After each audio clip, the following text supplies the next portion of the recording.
ઉપદેશ રત્નકોટ ઉપદેશ રત્નમાલા 25 શ્લોકનો આ એક નાનકડો ગ્રંથ જેમાં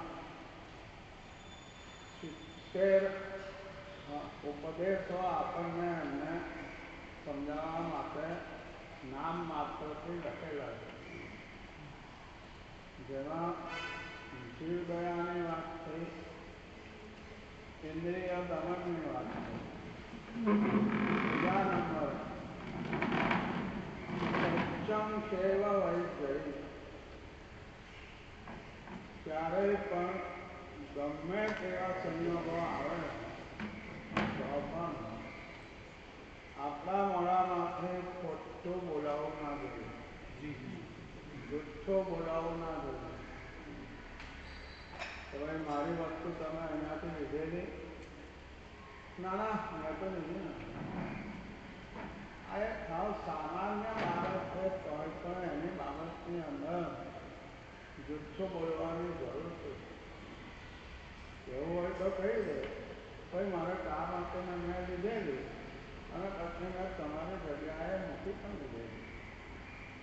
એમ એવું હોય તો કહી શકાય કે ન કહી શકાય? તો એ સાચું બોલ્યા કહેવાય. પણ આ તો નાના મને તો કંઈ ખબર જ નથી એમ કહી દે તો એને જુઠ્ઠું બોલવાનું પાપ લાગ્યા વગર રહેતું નથી. સાધુ ભગવંતોને 5 મહાવ્રત હોય. પહેલા નંબરનું મહાવ્રત તો અહિંસાનું છે. બીજા નંબરનું મહાવ્રત છે સાચું જ બોલવું, કોઈ દાડો જુઠ્ઠી વાત ને ખોટી વાત કરવાની નહીં. શા માટે આવું મહાવ્રત સાધુ ભગવંતોને ફરજિયાત પાળવા માટેનું બંધન કેમ કરવામાં આવ્યું? એટલા માટે કે એક તો પોતે જુઠ્ઠું બોલે તો પોતાના આત્માને પણ અશુભ કર્મો બંધાયા વગર રહેતા નથી કે જે ભવિષ્યની અંદર આજે નહીં તો કાલે નહીં તો આવતા ભાવમાં પણ એ બાંધેલા પાપ છે એનું પરિણામ ભોગવ્યા વગર રહી શકવાના નથી. એટલે પોતાના જીવનની અંદર સત્યવાદી બનવું એ બહુ મહત્વની વસ્તુ છે. અમારે તો મહાવ્રતનું પાલન છે એટલે અમને તો ઉપયોગમાં રહે કે ભાઈ કોઈ કાંઈ પણ પૂછે તો આપણે જુઠ્ઠું બોલવાનું નથી. પણ જે શ્રાવક ભાઈઓ છે એ શ્રાવક ભાઈઓને આ શાસ્ત્રકાર બહુ સારી શિખામણ આપે છે કે સંસારની અંદર રહ્યા છે તો ભાગ્યે જ કોઈક એવું હશે કે જે ક્યારેય પણ જુઠ્ઠું બોલ્યો ના હોય. અને જુઠ્ઠું બોલીને પણ કેટલીક વાર પોતે આ ભાવની અંદર પણ પકડાઈ જાય.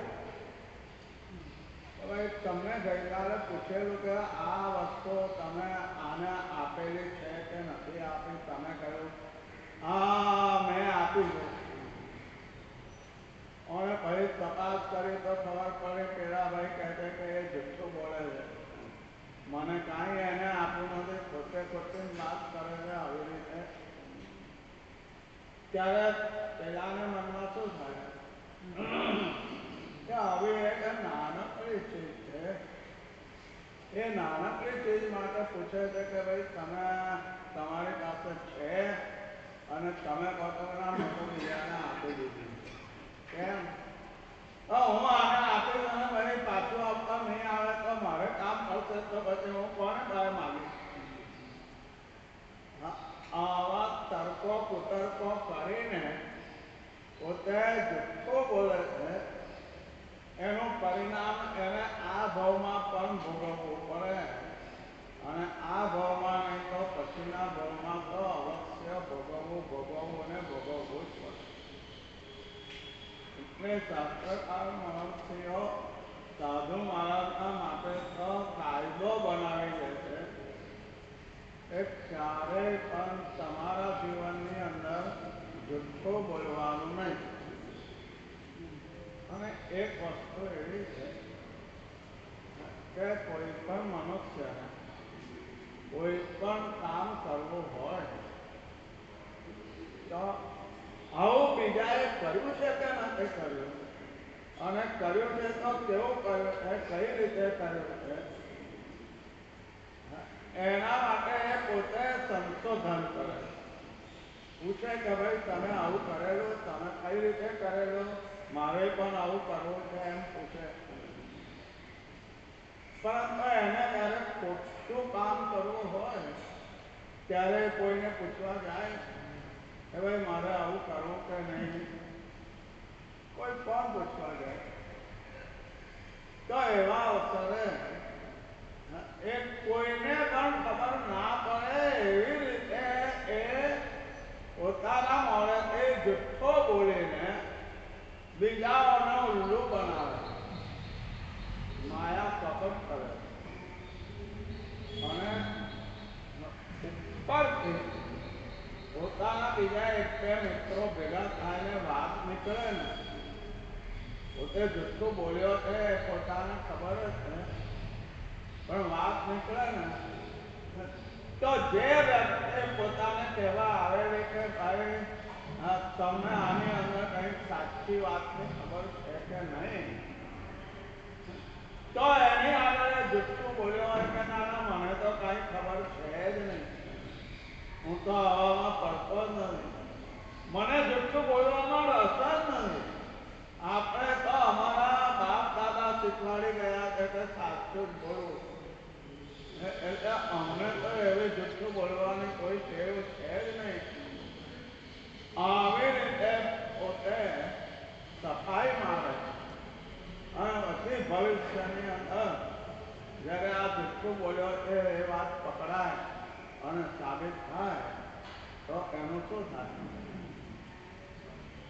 ભલે કોઈ કોર્ટની અંદર એના ઉપર કોઈ ક્લેમ થાય કે ન થાય, પણ જે બે ત્રણ જણની સામે જુઠ્ઠું બોલેલું પકડાયું છે તો એ બે ત્રણ જણ કેટલા જણને વાત કરશે કે આ માણસ જુઠ્ઠો છે, એનો વિશ્વાસ કરતા નહીં. અમારી આગળ એ માણસે જુઠ્ઠાનું પોતે રજૂ કર્યું છે, જુઠ્ઠું બોલીને પણ પાછો એમ કહે છે કે ના મેં તો જે કહ્યું તે સાચું જ કહ્યું છે, પણ હકીકતમાં સાચું કીધું નથી. ત્યારે જે બે ત્રણ જણને ખબર પડી એ બીજા 22ને કહ્યા વગર રહેશે. હવે મનુષ્ય ભવની અંદર જેને પણ બહુ સારી રીતે જીવન વિતાવવું છે એના માટે વિશ્વાસ કે કોઈનો પણ વિશ્વાસ ભંગ કરવો નહીં અને જુઠ્ઠું બોલીને કોઈને આપણે ઉલ્લુ બનાવવા નહીં, તો લોકો આપણા ઉપર વિશ્વાસ કરશે. અને જો આપણે જુઠ્ઠું બોલીએ તો બીજાઓને આપણા ઉપર તાત્કાલિક તો ખબર ના પડે કે આ જુઠ્ઠું બોલે છે કે સાચું બોલે છે, પરંતુ એના મનની અંદર શંકા તો પડ્યા વગર રહેવાની નથી. અને એ શંકા પડ્યા પછી એ બીજા બે ચાર જણને એમ કહે કે જુઓ તમે ખાસ તપાસ કરજો એ શું બોલે છે, અને એ લોકો આવીને કહે કે આલો જુઠ્ઠું જ બોલે છે, તો એનો શું થાય? કોણ એના ઉપર વિશ્વાસ કરવાનો? કોણ એના માટે બીજાને બહુ સારી વાત કરવાનો હતો કે ના ના એ તો બહુ ડાયો છે, એ તો બહુ બુદ્ધિશાળી છે અને બહુ પ્રામાણિક છે, આવી વાત એના માટે કોણ કરવાનો હતો? એટલે શાસ્ત્રકાર મહર્ષિને અહીંયા ગાડી ખાસ કહેવું છે કે ક્યાં તો ચૂપ રહેવું, બોલવું નહીં, ત્યાં તો બોલવું તો સાચું જ બોલવું. પછી સાચું બોલ્યા પછી કદાચ માની લો કે પેલા કીધું કે ત્યાં એના રીતે આ ચોરી કરેલી માલ ઉઠાવેલો અહીંયાથી, અને એ એમ કહી દે ભાઈ સાહેબ મારે બહુ કામ હતું એટલે મેં તમારી જગ્યાએથી માલ ઉઠાવેલો, આટલું બોલી દઉં, તો સામે વ્યક્તિને આપણી છાપ કેવી પડે? આ ભાગશાળી એને આપણે આપ્યું નથી, પણ એને એની જાતે આપણી પાસે વસ્તુ છે એ લઈ લીધી છે, અને આપણને પૂછ્યું પણ નથી, કહ્યું પણ નથી. તો હવે આ એમ કે ના ના મને કાંઈ ખબર નથી, મને કાંઈ ખબર નથી, અને પછી એના જ ગજવામાંથી એ વસ્તુ બહાર નીકળે ત્યારે શું થાય બોલો? કદાચ પેલો બે લાફા પણ ઠોકે જુઠ્ઠું બોલે છે, અમારી વસ્તુ લઈ અને તારા ગજવામાં ઘાલી દીધી, શરમ નથી આવતી તને? તો મારે બધાને કહેવું પડશે કે ભાઈ આનો વિશ્વાસ નહીં કરતા, આ તો જુઠ્ઠું બોલવામાં બહુ હોશિયાર છે, એની સાથે બહુ આપણે વાતચીત પણ કરવાની જરૂર નથી. અને એ વ્યક્તિ પછી બીજા કેટલાને કહેશે કે ભાઈ આ જુઠ્ઠો છે, એનો બહુ વિશ્વાસ કરતા નથી. અને એવી રીતે એ જે સોસાયટીમાં કે જે ગામની અંદર રહે છે એમાં લોકો એના માટે કયો અભિપ્રાય આપશે કોઈ પૂછે તો? હવે એની સાથે કોઈ ડીલ કરવી નહીં, કોઈ બહુ એની સાથે વાતોચીતો કરવી નહીં, કોઈ કામ હોય તો એને પૂછવાની જરૂર નથી. અને એ આપણી સાથે બહુ વાતોચીતો કરવા આવે ત્યારે એને કહી દેવું કે ભાઈ સાહેબ અત્યારે મારો ઉતાવળ છે, એટલે અત્યારે હું બહુ વાતચીત તમારી સાથે નહીં કરી શકું, મારે કામ છે અને જવું જ પડે એમ છે, ફલાણા ભાઈ હોસ્પિટલમાં દાખલ કરેલા છે અને એના માટે મારે જવું જ પડે એમ છે, એટલે અત્યારે તમારી સાથે કઈ વાત મારાથી નહીં થાય. આવી રીતે આ પણ વાત જો એને ખોટી કીધી હોય તો પાછો એ પણ ગુનેગાર બને. એને પેલાની સાથે વાત કરવી નથી એટલે એ ભાગશાળી ભાગવા માંગે છે તો આવી વાત કરે. પણ મોટા ભાગે જ્યારે હોસ્પિટલની અંદર પોતાના સંબંધી કે સગાને લઈ જવા પડ્યા હોય, મૂક્યા હોય, અને હવે આજે એની સ્થિતિ કેવી છે એ પણ જોવા માટે જવું પડે, પોતાનો મોટો ભાઈ છે કે નાનો ભાઈ છે કે પોતાના પિતાશ્રી છે, તો એ મોટા ભાગે જુઠ્ઠું નહીં બોલે. કારણ કે જે હકીકત છે કે ભાઈ અમારા ફલાણા ભાઈને હોસ્પિટલમાં દાખલ કર્યા છે અને મારે એમની સેવામાં રહેવું જ પડશે 2-4 કલાક, એટલે તમે અત્યારે મને બહુ પૂછપૂછ નહીં કરો.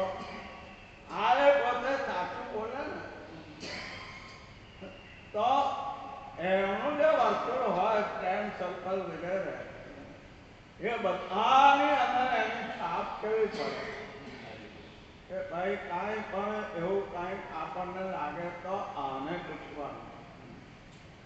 એ માણસ ક્યારેય લગભગ જુઠ્ઠું બોલતો નથી, ભલે એને વ્રત લીધું હોય કે ના લીધું હોય, પણ છતાંય એના હૃદયની અંદર એક ઉત્તમ કોટીનો વિચાર છે કે આપણે જુઠ્ઠો બોલીને કામ શું છે? આટલા દુનિયાની અંદર લોકો છે, એ બધા જુઠ્ઠું બોલે એવું થોડું, અને જે જુઠ્ઠું બોલે છે એ ભવિષ્યની અંદર પકડાયા વગર રહેતો નથી, અને જ્યારે પકડાય છે ત્યારે એના સર્કલની અંદર જે કોઈ લોકો એના ઉપર વિશ્વાસ મૂકનારા હોય એ બધાને આના દ્વારા ખબર પડે કે આ માણસ જુઠ્ઠો છે, એના ઉપર તમારે કોઈ ભરોસો કરવો નહીં, અને કરવો હોય તો એની સાથે ને સાથે રહીને એ જે કહે છે એ કામ કરે છે કે નહીં એ જોઈને તમારે આગળ વધવું. આ વસ્તુ એ ભાઈ સક્ષમ સેવા વહી ગઈ. બોલવાનું આવે તો સાચું જ બોલવું અને નહીં તો મૌન રહેવું. પણ દુનિયાની અંદર મોટા ભાગે તો જુઠ્ઠા બોલા હોય ને હોય જ. તો એવાની સાથે આપણે બહુ સંબંધો રાખવાની જરૂર પણ નથી. અને કદાચ શરૂઆતમાં આપણે વિશ્વાસ મૂકી દીધો હોય અને પછી આપણને બરાબર પાક્કો ખ્યાલ આવી જાય કે આ ભાગશાળી આપણને ઉલ્લુ બનાવે છે, દેખાવ કરે તમારા સમ મેં આવી વસ્તુ કરી નથી, મેં આવું કામ કર્યું નથી, પેલો સમ ખાવાની વાત કરે. એને તો જાણે છે કે હું સમ ખાવું કે ના ખાવું, મારું ક્યાં કશું બગડી જવાનું. એટલે એમ કરીને આવી રીતે બીજાઓને છેતરવાનું કામ કરે. તમારા સમ તમારી આગળ કોઈ તારો હું જુઠ્ઠું બોલ્યો છું? આપણે જ્યારે જ્યારે ભેગા થયા ત્યારે તમે એમ સાચી વાત કરો છો એમ હું પણ સાચી જ વાત કરું છું. અને આવી રીતે બીજાઓને ઊંચા બનાવતા હોય તો ભવિષ્યની અંદર આજે નહીં તો કાલે નહીં તો પરમ દિવસે પણ એનું જુઠ્ઠાનું ઉઘાડું કર્યા વગર રહેવાનું નથી. એટલી વાત તો પોતાના મનની અંદર બરાબર પાછી જાણ થઈ જવી જોઈએ કે આખરે તો હું જુઠ્ઠું બોલીશ અને પકડાશે, પછી ભવિષ્યની અંદર કોઈ મારો વિશ્વાસ કરવાનો નથી. અને ઉપરથી જ્યારે પણ હું કાંઈ પણ સાચું બોલીશ તો એ પણ મારા ઉપર કોઈ વિશ્વાસ કરવાનો નથી.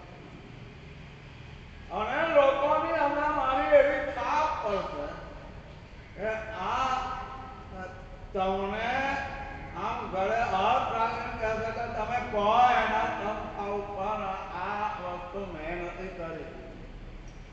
આવી રીતે બનાવટ કરશે તો એવાની સાથે આપણે કોઈ સંબંધ રાખવાની જરૂર નથી. આપણે પોતે નક્કી કરવું કે મને કદાચ 2 પૈસાનું નુકસાન થાય બોલવામાં તોય પણ મારે જુઠ્ઠું બોલવું નહીં. જો આજે હું જુઠ્ઠું બોલીશ તો આવતીકાલે મારા સંતાનો શું બોલશે? બોલો. પોતાના દીકરાઓને તો ખબર પડી જાય કે બાપા સાચું ખોટું બોલ્યા, ખ્યાલ આવી જાય. તમે તો ગઈકાલે ઘરે હતા ને, તમે તો ગઈકાલે તો મારું કામ તમે કહેલું કે હું કરી દઈશ, કાલે સવારે આવજો.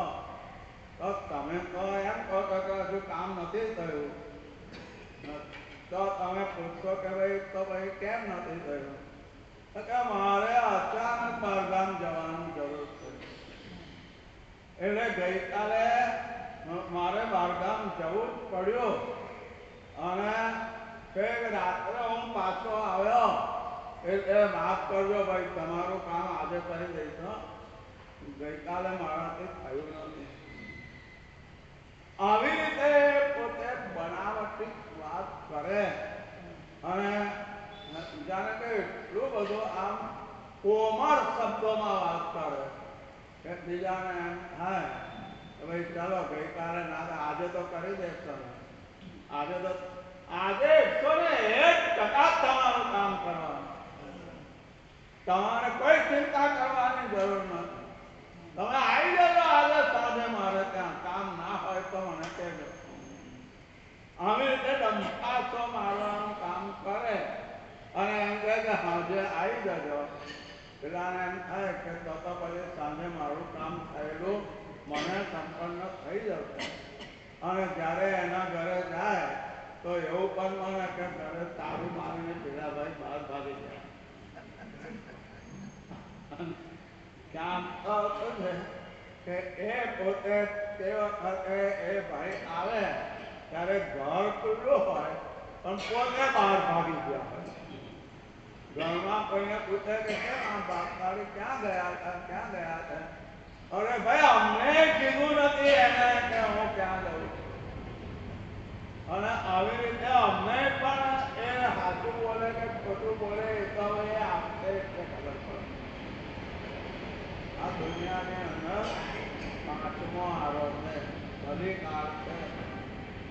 એ પાંચમા આરા અને કલિકાળની અંદર મોટા ભાગે તેવા જીવોનું અવતરણ થયું હોય કે જેને માયા કપટ કરવી હોય તો જરાય પણ પોતાના મનમાં એને ખેદ ના હોય કે હાલો હું આ માયા કપટ મારે હું લેવાના કરવી, એવો જરાય પણ અફસોસ ન હોય એને.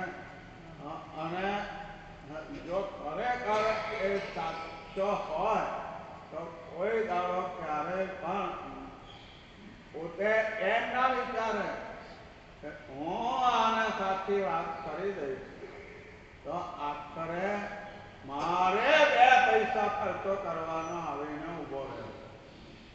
એવું બની શકે ને?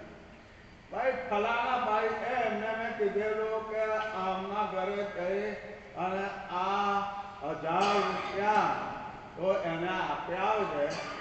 આવી રીતે મેં કોઈકને કીધું હોય, એ આવ્યો તો કે નહીં તમારા ઘરે, તમને 1000 રૂપિયા આપી ગયો છે કે નહીં? ત્યારે પણ પેલો બનાવ કરે, કોણ મારા ઘરે કોઈ આવ્યું નથી 1000 રૂપિયા આપવા માટે. હવે આવી રીતે એ ઉલ્લુ બનાવે જેને પોતાના માટે આટલી લાગણી છે કે એને જરૂરિયાત છે તો મારે એને 1000 રૂપિયા પહોંચાડવા જોઈએ, પહોંચાડે છે.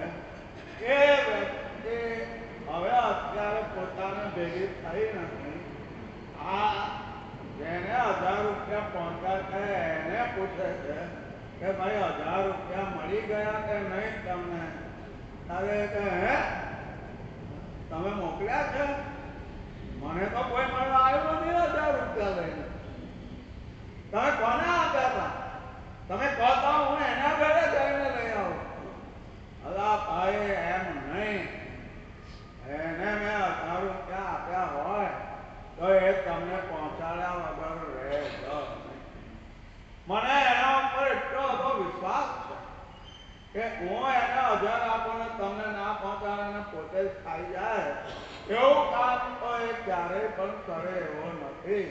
કારણ કે એક વારો એના ઘરે ગયેલો અને મારા પાકીટની અંદર 100-200 રૂપિયા હતા. પછી મારા ઉપર કોલ આવ્યો કે તમે જલ્દીથી ઘરે આવી જાઓ. એટલે હું ઊભો થઈને ઘરે પહોંચ્યો અને આમ જોયું તો પાકીટ પેલા ઘરે રહી ગયું છે. હવે એ પાકીટ બીજાના ઘરે રહી ગયું છે તો મારે પાછું એને ત્યાં જઈ અને એ પાકીટ લાવવું પડશે. અને હવે ઘરે જાય અને પેલો એમ કહે કે શેનું પાકીટ? તમે વળી ક્યાં અહીંયા આવી પાકીટ લઈને આવો છો? તમે તો આમ હલાવતા હલાવતા આવો છો.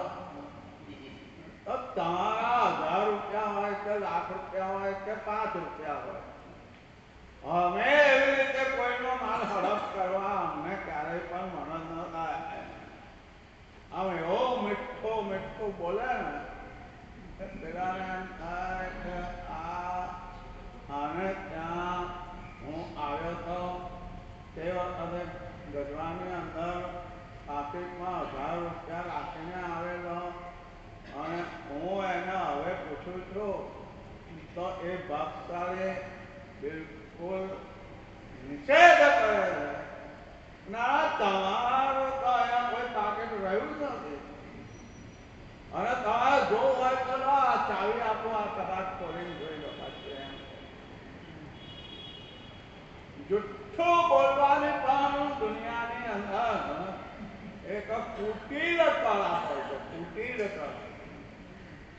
સાચું બોલવાની પણ કળા હોય તો એને તો ઘણો લાભ જ થવાનો. ભલે આજે થાય નહીં તો કાલે થાય, પણ લાભ થયા વગર રહેવાનો નથી. અને પોતે જ્યાં રહેશે એ એરિયાની અંદર લોકોને એના ઉપર પૂરો વિશ્વાસ ઉભો થયા વગર રહેવાનો નથી. પરંતુ જુઠ્ઠું જ બોલવું હોય એ જે પોતાના ગરબાની અંદર પાકીટ લઈને ગયો નથી એની પોતાને પૂરી ખબર છે. અને છતાંય બીજા દિવસે જાણી જોઈને જાય, ભાઈ તમારે ત્યાં મારું એક પાકીટ રહી ગયું હતું, પાકીટની અંદર 1000 રૂપિયા હતા. એ લોકો ક્યારે? અરે કેમ ગઈકાલે આવેલો તમને ખબર તો છે, અને મારા ડબ્બામાં પાકીટ હતું. તો તમારા ઘરે રહી ગયું હોવું જોઈએ. ભાઈ મારા ઘરે રહી ગયું હોય ને, જો એની બોલવાની કળા, મારા ઘરે રહી ગયું હોય ને તો એ પાકીટ લઈને તમારા ઘરે 10 રૂપિયાનો બસનો કે પછી ટેક્સીનો ખર્ચો કરીને પણ તમને આપી ગયા વગર રહું નહીં. એટલે તમે વિશ્વાસ રાખો કે તમારું પાકીટ અહીંયા ગાડી રહ્યું નથી, નહીં તો તમને પહોંચાડ્યા વગર રહું.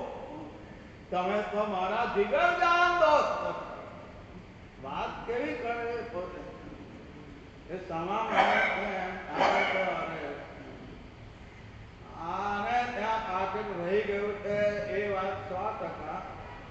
અને છતાં પણ પાછું એ આટલી બધી દમખાસ્તો મારે છે. ઠીક છે, ભવિષ્યની અંદર જ્યારે આપણો મોકો આવશે ને તે વખતે એને ભાન કરાવી દઈશું આપણે. આવું એ વિચારે કે ના વિચારે સાચો માણસ હોય.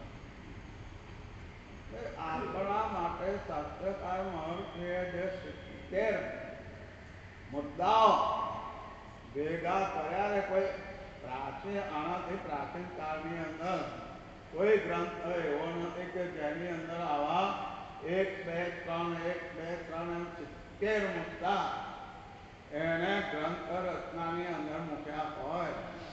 આવું તો લગભગ કોઈ જ્ઞાન ભંડારની અંદર તમને ભાગ્યે જ આ ઉપદેશ રત્નમાલા જેવો ગ્રંથ મળશે. પછી શ્લોક છે, બીજું શું છે?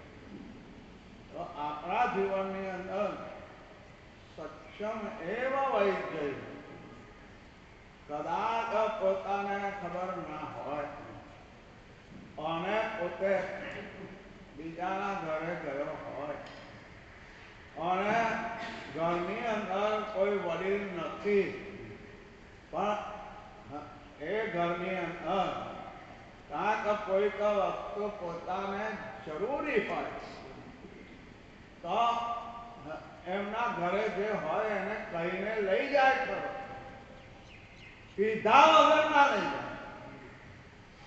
અને પછી બીજા દિવસે પેલા ભાઈ છે એ ઘરના માલિક છે એ પોતે ઘરની અંદર ફાંફા મારે કે મારી આ વસ્તુ ક્યાં ગઈ, મારી આ વસ્તુ ક્યાં ગઈ, મારી આ વસ્તુ ક્યાં ગઈ.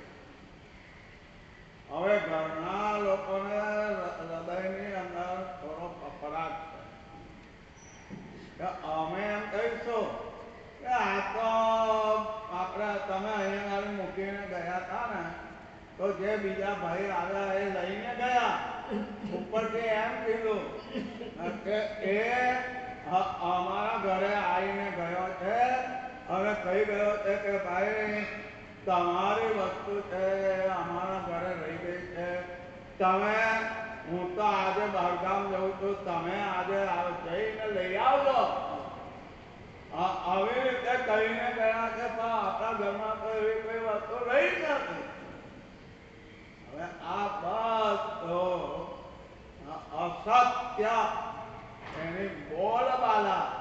કલિકાળ પાંચમો આરો. અને જુઠ્ઠું બોલનાર માટે એવું છે કે આજે નહીં તો કાલે ને કાલે નહીં તો પરમ દિવસે કે મહિના પછી કે વર્ષ પછી પણ એ લગભગ પકડાયા વગર રહેવાનો નથી. અને ના જ પકડાય તો આપણે શું કહીશું? એનું પુણ્ય જોર કરે, એનું નસીબ જોર કરે.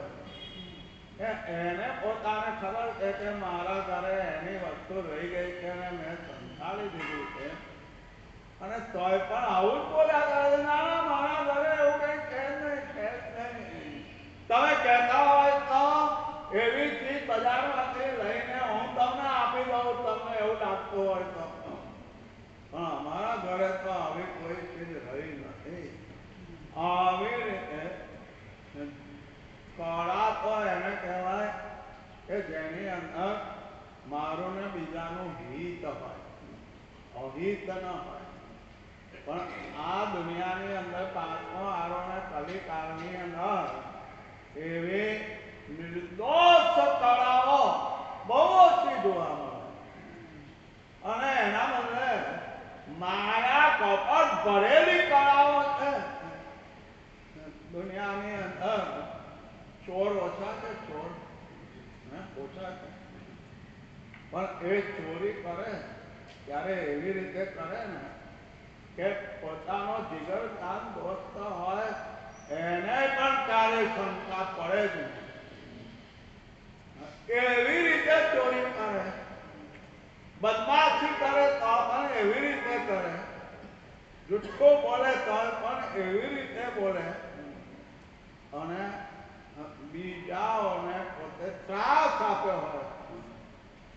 અને પછી કોઈ એના સગા સંબંધી પૂછે કે તમે એને બિચારાને આવી રીતે ફટકાર્યો, એને તમે ગાળો દીધી, એને લાફો મારીને આવ્યા. નાના કોને કીધું? અરે હું એના ઘરે ગયો જ નથી, પછી આ બધી વાત ક્યાંથી આવે? કે નાના તો અમને જરા શું છે કે એના પ્રત્યે બહુ સારો ભાવ છે, અને અમને એમ થયું કે તમે એના વિશ્વાસુ મિત્ર છો. તમને પૂછ્યું મેં, બાકી તમારા પ્રત્યે અમને અવિશ્વાસ છે ને શંકા છે એવું કઈ તમારે માની લેવાની જરૂર નથી. આ તો એવું છે કે ભાઈ કદાચ ભૂલથી કોઈ વસ્તુ છે બીજાની આપણી પાસે આવી ગઈ હોય તો આપણે એને પહોંચાડી શકીએ. એના ઘરે એ વસ્તુ એને બહુ પડી હોય અને ના મળે તો એના હૃદયને આઘાત પણ લાગ્યો હોય. ત્યારે આપણે જો લાયા હોય એના ઘરેથી એવી વસ્તુ તો હા પાડવી જોઈએ કે હા, ગઈકાલે તમારા ઘરેથી આ વસ્તુ લઈ ગયેલો પણ તમે હતા નહીં એટલે મેં કોઈને કીધું નથી. આ જુઠ્ઠું બોલે છે કે સાચું બોલે છે? કેવું બોલે છે? દુનિયાની અંદર પાંચમા આરાની અંદર આપણે એક વાત બરાબર મનની અંદર પાછી રાખવી કે બને ત્યાં સુધી આપણે ક્યારેય પણ કોઈ પણ વાતમાં જુઠ્ઠું બોલવું નહીં. ભલે એની અંદર કદાચ આપણને 2 પૈસાનું નુકસાન પણ કદાચ થઈ જાય. 2 પૈસાનું નુકસાન એ એટલું મોટું નુકસાન નથી કે જેટલો બીજા વિશ્વાસુ માણસનો વિશ્વાસઘાત કરીને આપણે એની આગળ જુઠ્ઠું બોલીએ. શું જુઠ્ઠું? આરોપ કરીએ. આરોપ. તમે ફલાણાને મારા માટે આવી વાત કરેલી કે આ લુચ્ચો માણસ છે, આ ઉઠાવગીર છે. ઠીક છે, તમારી સાથે એને મૈત્રી છે, મારી સાથે એને મૈત્રી છે, એની ના નહીં. પણ એ એવો જુઠ્ઠો છે અને બોલવામાં તો એની પાસે એવી કળા છે ને, આપણે તો એક વાર તો ફસાઈ જ ગઈ. આવી રીતે હવે આમાં કોણ જુઠ્ઠું બોલે છે અને કોણ જુઠ્ઠું નથી બોલતો હા, એ કેવી રીતે નક્કી કરવા? પેલાને એમ થાય કે પેલો મને સાચું કહી ગયો કે આ જુઠ્ઠું બોલે કે ના ના એવું નથી. એની ઉપર જો પોતાનો વિશ્વાસ હોય તો એને એમ થાય પેલો મને ઉલ્લુ બનાવી ગયો જુઠ્ઠું બોલીને, અને આ છે એ સાચું બોલતો નથી અને મને ઉલ્લુ બનાવે. આ શાસ્ત્રકાર માણસે આપણા જીવનને નિર્દોષ બનાવવા માટે, આપણા જીવનને ઉજ્જવળ બનાવવા માટે અને આપણો જીવન આદર્શભૂત બને, કે પોતાના સંતાનો પણ એ બીજાઓને છાતી ઠોકીને કહી શકે કે અમારા પિતાશ્રી ક્યારેય પણ જુઠ્ઠું બોલ્યા નથી. અને તમારે ખાતરી કરવી હોય તો જાઓ, તમારા ને એના જે મિત્રો છે એ મિત્રોને તમે પૂછી આવો કે ભાઈ આ ભાઈ કોઈ દાડો તમારી આગળ જુઠ્ઠું બોલ્યા છે?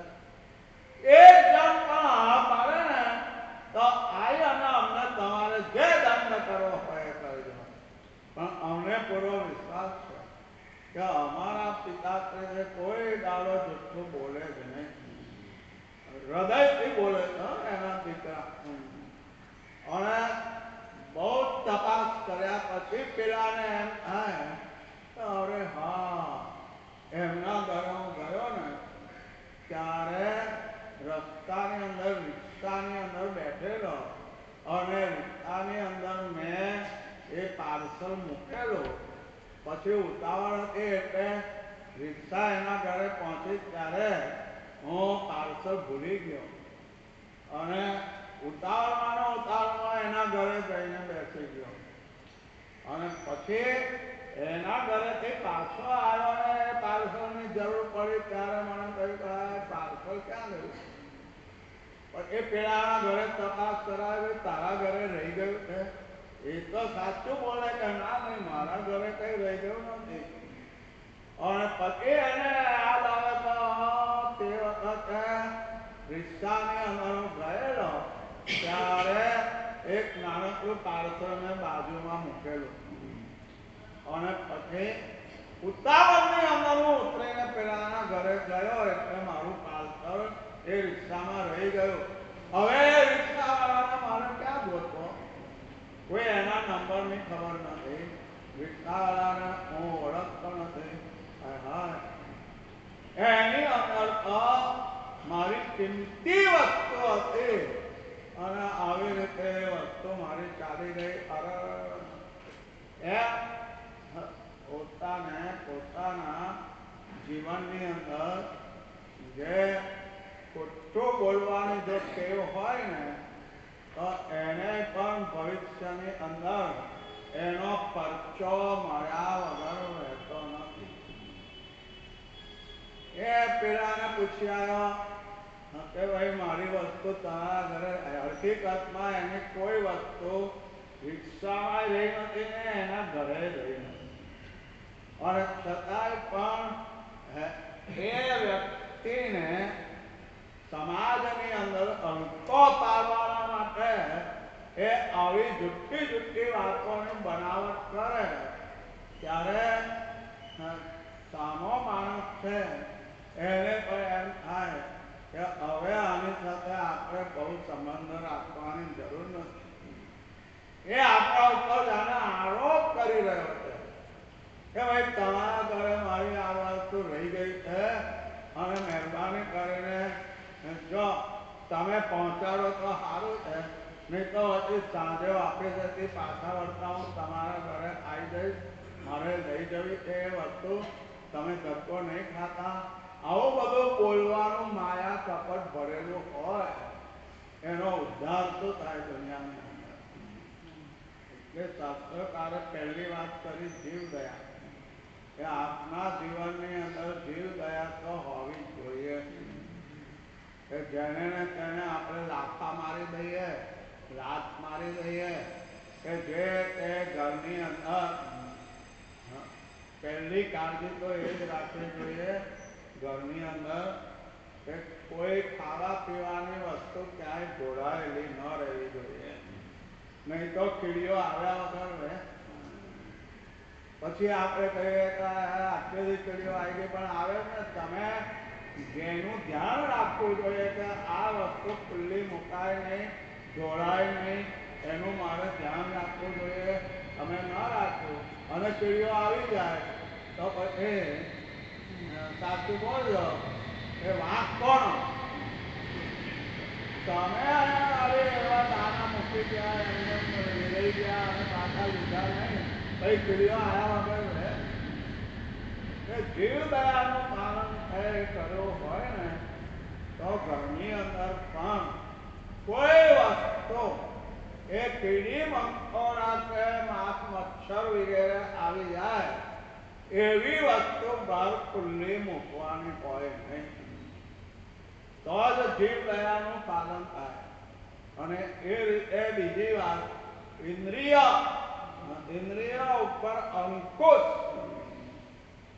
ઇન્દ્રિય વગો દમી જઈ, ઇન્દ્રિયો ઉપર આપણો કાબુ રહેવો જોઈએ કે જેથી આપણને પોતાને નુકસાન ન થાય અને આપણા નિમિત્તે બીજાને પણ નુકસાન ન થાય. અને આ ત્રીજી વાત છે કે બોલવાનું આવે તો સાચું જ બોલવું, અને જો સાચું બોલવાથી પણ તમને એમ લાગતું હોય કે ભાઈ આ વસ્તુ સાચું બોલતું હોય પણ આ માણસ છે કે આપણા માટે બહાર કાંઈક ને કાંઈક તો બનાવટ કરવાનો છે, એના કરતાં ન બોલવું સારું. બોલવું તો સાચું બોલવું અને નહીં તો બોલવું નહીં. આ ત્રીજા નંબરનો મુદ્દો બરાબર આપણે ધ્યાનમાં લઈએ અને આપણા જીવનને ઉજાડીએ એવી શુભકામના મિત્રા પરમાત્માને અર્પણ.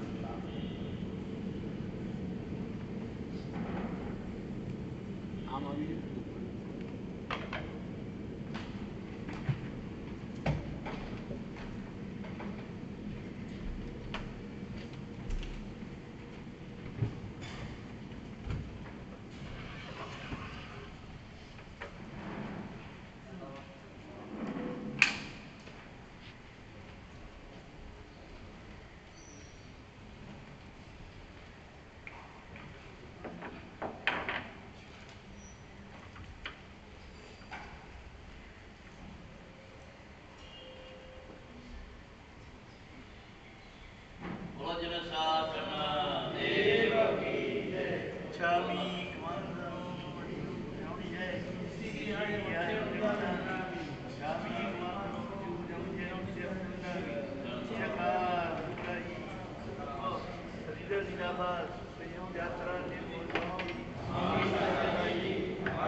અનંત કરી ત્રણ જ્ઞાનાતિવાદી ચરણ તીર્થાધિપતિ મહાગોપ, મહાનિયામક, મહાવૈદ્ય એવા વીર પ્રભુના ચરણોમાં અનંત શવ વંદન.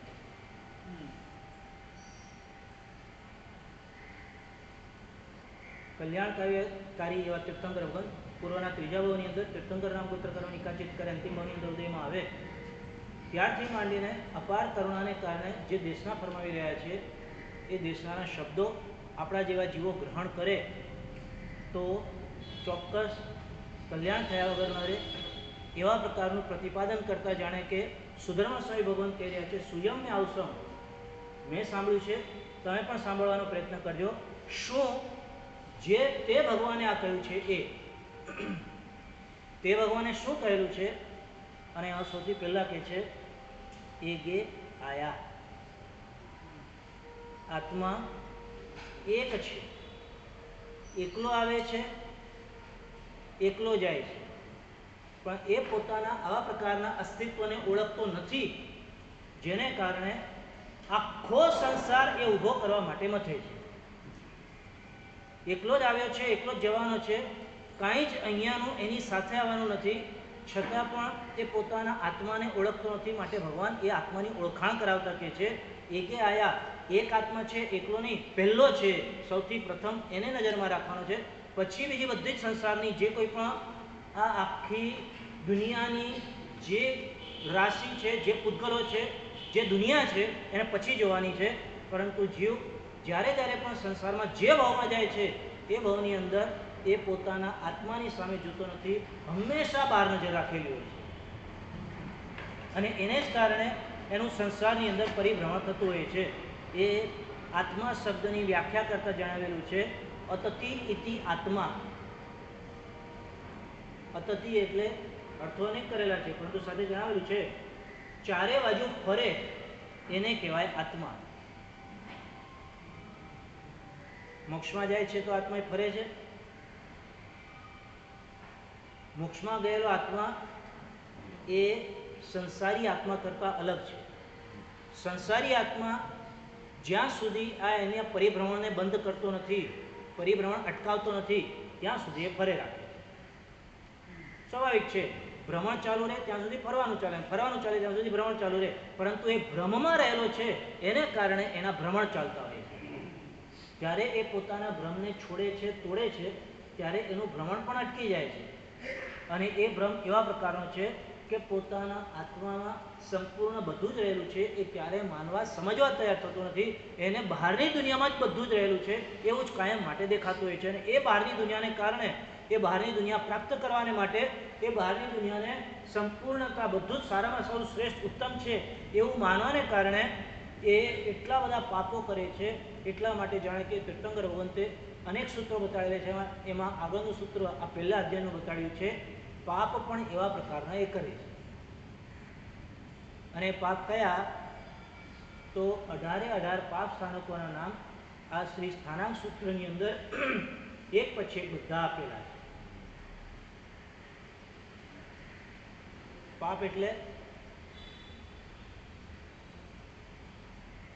એટલે શું?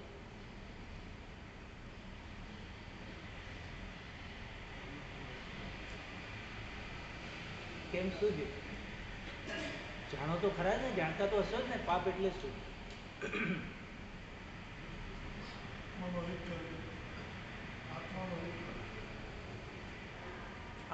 આત્માને અયોગ્ય દિશામાં એટલે કે દુર્ગતિ વગેરે કાયમ માટે અપાવતું જાય એવા પ્રકારની જે કોઈ પણ મન વચન કાયની ક્રિયા એ બધું પાપ. મનથી અશુભ વિચાર એ પણ પાપ. વચનથી એવા પ્રકારનું અયોગ્ય બોલવું, ઉચ્ચાર એ પણ પાપ. અને કાયાથી એવા પ્રકારના જે કોઈ પણ અયોગ્ય આચારો એ પણ પાપ. અસદ આચાર, સદાચારના વિરોધી. અને આવા પ્રકારનું પાપ અનંત કાળથી આ જીવ સંસારની અંદર રહેલો છે, આત્માની સામે જોતો નથી, માટે પાપ કરે છે. અને પાપ 18 અહીંયા આગળ મહાપુરુષોએ તીર્થંકર ભગવંતે પોતાના મુખેથી બતાવેલા છે. એક એક પાપને આપણે સામાન્યથી જોવા જઈએ ને, એક એક પાપના વિશે જાણવા જઈએ ને, 18 પાપ સ્થાનક તો લગભગ બધાને આવડતા હોય, બધાને ખબર હોય. પણ એના વિશે જાણીએ ત્યારે આપણને ખબર પડે કે આની અંદર તો કેટલું તત્વ આ મહાપુરુષોએ આપેલું છે. સૌથી પહેલાં તો એ 18 પાપ સ્થાનકો છે, પાપના સ્થાન છે. પાપને પાપના સ્થાન તરીકે માનવા એ બહુ મહત્વની વસ્તુ છે. જીવ પાપને પાપના સ્થાન તરીકે માને તો એને છોડવા માટે તૈયાર કરી શકવાની તૈયારી થાય એમની છે. એ પાપને પાપ સ્વરૂપે માને નહીં તો એને છોડવા ક્યાંથી તૈયાર થવાનું છે? અને એટલા માટે આપણને જો કોઈ એમ પૂછે કે ભાઈ લોભ કે દાન, લોભ છોડવા જેવો કે દાન કરવા જેવો, બેમાંથી શું સારું?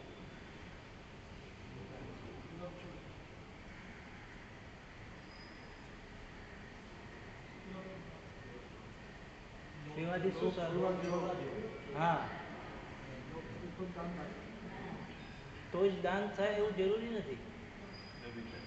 ધારો કે કોઈ એવા પ્રકારનો એકદમ દરિદ્ર વ્યક્તિ છે, એ દરિદ્ર વ્યક્તિને કાંઈ પણ આપવા માટે એની પાસે અત્યારે હાજર નથી, છતાં પણ લોભ એને હોઈ શકે. અને લગભગ જેની પરિસ્થિતિ એવા પ્રકારની છે કે જે નથી મળ્યું હતું એને મેળવવા માટેનો પ્રયાસ સતત ચાલતો હોય છે. જે મળ્યું હોય છે એના વિશે એને એટલે મહત્વ નથી હોતું. એટલે આવા પ્રકારનું જો આપણને ત્યાં આગળ સંસારના ક્ષેત્રની અંદર અને ધર્મના ક્ષેત્રની અંદર આપણે જોઈ લઈએ કે સંસારના ક્ષેત્રની અંદર સામ સામે આ પ્રકારની બે પસંદગી આવીને ઉભરી છે. ધર્મના ક્ષેત્રમાં પણ સામ સામેની બે આવા પ્રકારની પસંદગી આવીને ઉભી રહે ત્યારે આપણે શું પસંદ કરીએ છીએ? ધર્મના ક્ષેત્રમાં દાન કરવું અને લોભ છોડવો બેઉ સામ સામેની પસંદગી આવીને ઉભી રહી. આપણે શેને વધારે મહત્વ આપીએ છીએ? અથવા બેઉ કરવા માટે તૈયાર કે બેમાંથી એક જ કરીએ આપણે? હા, લોભ પણ છોડવા જેવો હમણાં જ આપણે કહ્યું, અને દાન પણ કરવા જેવું. સમજાય છે ને? બરાબર. એવી રીતે ધર્મના ક્ષેત્રની અંદર બે વસ્તુ આપણને સામે રહે: ભગવાનના દર્શન કરવા જેવા અને સાથે અયોગ્ય દર્શન છોડવા જેવા. અને એ અયોગ્ય દર્શન છોડવા માટેની આપણને કોઈ વાત કરે કે અયોગ્ય દર્શન છે એ છોડતા જાઓ, એ છોડવા માટે તૈયાર થશે કે નહીં પ્રશ્ન છે. ભગવાનના દર્શન વધારતા જાઓ તો એ ભગવાનના દર્શન વધારતા જવા માટે પણ તૈયાર થઈ જાય છે. એટલે સામ સામે આવા પ્રકારની બે ચોઈસ આવીને ઉભી રહે કે અયોગ્ય દર્શન છોડવાના અને ભગવાનના દર્શન કરતા વધારે કરવાના, તો એ બેઉ માટે તૈયાર થઈ જશે.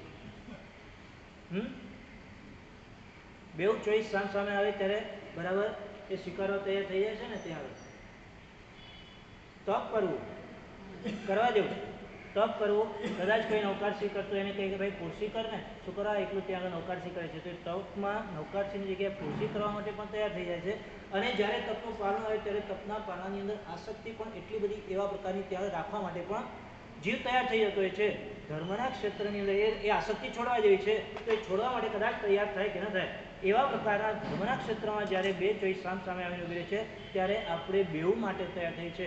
હવે સંસારના ક્ષેત્રની સામ સામેની ત્યાં બે ચોઈસ આવીને ઉભી રહે ત્યારે આપણે એ બેઉ માટે તૈયાર થઈએ કે નહીં. સંસારના ક્ષેત્રમાં કોઈ એમ કે ભાઈ સંપત્તિ એટલે કે દરિદ્રતા એ આપણને ગમે કે શ્રીમંતપણું આપણને ગમે?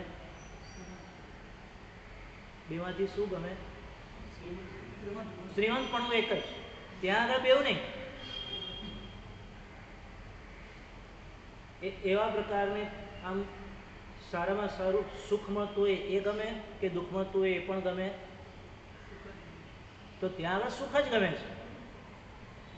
શરીર નિરોગી હોય એવા પ્રકારનું ગમે કે શરીર રોગીસ્ત હોય એવા પ્રકારનું ગમે આપણને? બેમાંથી એક ચોઈસ આપણને કહેવામાં આવે તો આપણે શું કરીએ? એક જ. નિરોગી શરીર જ, રોગી શરીર નહીં. ધનવાન અવસ્થા જ, નિર્ધન અવસ્થા નહીં જે સંપત્તિ બાબતમાં. એવી જ રીતે ધર્મના ક્ષેત્રમાં સામસામેની બે ચોઈસ છે કે ભાઈ દાન અને લોભ એ બે એક્સ્ટ્રીમ છે. તો દાન પણ ગમે છે અને લોભ પણ ગમે છે. સંસારના ક્ષેત્રમાં સુખ પણ ગમે છે અને દુઃખ પણ ગમે છે એવું નથી. આ નિર્ધન અવસ્થા પણ ગમે છે, ધનવાન અવસ્થા પણ ગમે છે એવું નથી. જ્યારે ધર્મના ક્ષેત્રમાં એ ભગવાનના દર્શન કરવું પણ ગમે છે, અયોગ્ય દર્શન પણ ગમે છે. સંસારના ક્ષેત્રમાં જ્યારે સામ સામેની બે એક્સ્ટ્રીમ ચોઈસ આવીને ઊભી રહે છે ત્યારે બેઉમાં બેસવા માટે તૈયાર થનારો જીવ ધર્મના ક્ષેત્રમાં એટલે કે સંસારના ક્ષેત્રમાં એક જ જગ્યાએ બેસે છે, ધર્મના ક્ષેત્રમાં બેઉ માટે બેસવા તૈયાર થઈ જાય છે. એટલે ધર્મ અને અધર્મ બેઉ ગમતું હોય છે. એટલા માટે અહીંયા કેવું પડે છે પાપ સ્થાનક છે એવા પ્રકારનું, અને પાપ સ્થાનક એ આપણને અધર્મ વધારે કરાવે છે, માટે એ છોડવા જોઈએ. અનાદિકાળથી આ સંસ્કાર મારો તમારો એવા પ્રકારનો આત્માની અંદર પડેલો છે જેને કારણે પાપ પ્રત્યે આકર્ષણ હજી પણ એવા પ્રકારનું ઊભું છે, અને એ હજી આપણને તેવા પ્રકારનું પાપ પ્રત્યે વધારે આકર્ષાય છે. એટલે જ ધર્મના ક્ષેત્રમાં જ્યાં જ્યાં પણ ક્યાં આગળ બે વસ્તુ આવે સામસામે તો બેમાં આપણે તૈયાર થઈએ છીએ, અને સંસારના ક્ષેત્રની બે સામસામે વસ્તુ આવે તો એક જ પકડવા તૈયાર થઈ જાય છે. એટલા માટે જ મહાપુરુષ એ વિસ્તાર કરતા એનું કહે છે કે આવા પ્રકારના જે કોઈ પણ પાપ સ્થાનકો છે એ બધા જ છોડવા જેવા છે. અને એમાં સૌથી પહેલાં પ્રાણાતિપાત જીવોને હણવા નહીં. અને એક વસ્તુ યાદ ખાસ એ પણ રાખવા જેવી છે કે પાપ એ પાપ સ્વરૂપે માને એ વધારે મહત્વનું છે. નાનકડામાં નાનકડું પાપ પણ જો પોતાને એવા પ્રકારનું કરવા જેવું લાગતું હોય અને એના પ્રત્યે એને લેશ માત્ર એ અરુચિ ભાવમાં હોય તો એ નાનું પાપ લોકની દ્રષ્ટિ હશે એ પોતાના માટે બહુ મોટું બની જાય છે.